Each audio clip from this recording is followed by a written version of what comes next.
Nephi's brothers, Laman and Lemuel, threaten him to say they're going to throw him into the sea. And we're at the perfect place here at Corcarfoot where that could happen, because obviously you don't throw people into the sea from the beach. They just come right back in. You throw them from a height, from a cliff. And as you can see behind us, there are lots of options for that.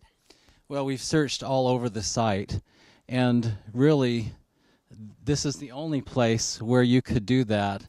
And it goes about between 100 and 120 feet off the cliff directly into the depths of the sea.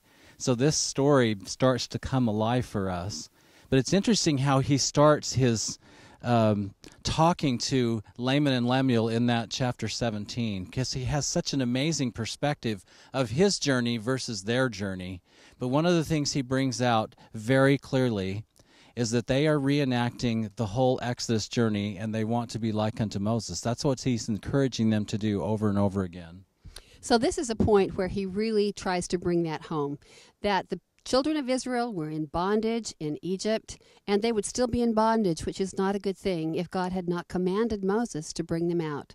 If God had not acted in every way in their behalf, he parted the Red Sea, and he also quotes that Moses smote the rock and water came out.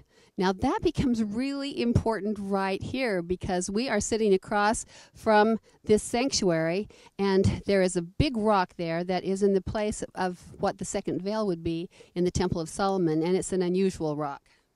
And the reason it's unusual is because out of this rock in ancient times, and as one of the archaeologists said, for millennia, water was coming forth from this rock, because you can see how the water has streaked down the front of this rock, and it was a symbol for them of Christ. This water coming forth out of this solid rock in this desert region, and this perfect symbol of the veil or of Christ himself.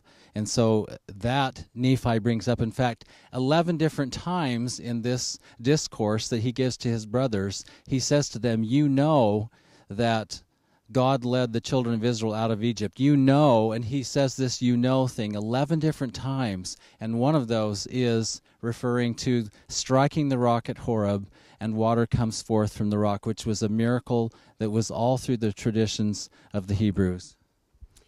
So being right here reminds us that we're dealing with real people who are in real history, and this is a context that absolutely works, because we have a sea behind us, we have a sanctuary before us where water was running down the rock, and suddenly 1 Nephi 17 just becomes more alive with this kind of context. And I have to say, just on a personal note, since we've been here for some time and explored all these areas, I am so grateful that Nephi was full of the Spirit, starting in verse 45, as we have the record, as he records, you're swift to do iniquity and slow to remember the Lord, and he goes into that whole thing. And then they say that they threatened to throw him into the depths of the sea. I walked out onto this point here, which is behind us, and it is very, very treacherous, and you literally could take a person and throw them off that, and it would definitely kill them. He would be killed. So this threat was no small thing. And for Nephi to be full of the Spirit and say, touch me not, or you will die, I'm just so grateful that Nephi was so full of the Spirit that he could have that kind of faith, that the Lord would back him up, and Laman and Lemuel would not take him to the edge of this cliff and throw him into the depths of the sea.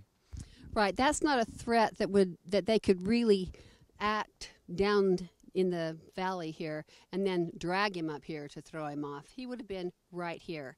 And with this image before us of the sanctuary, it just fits the context beautifully.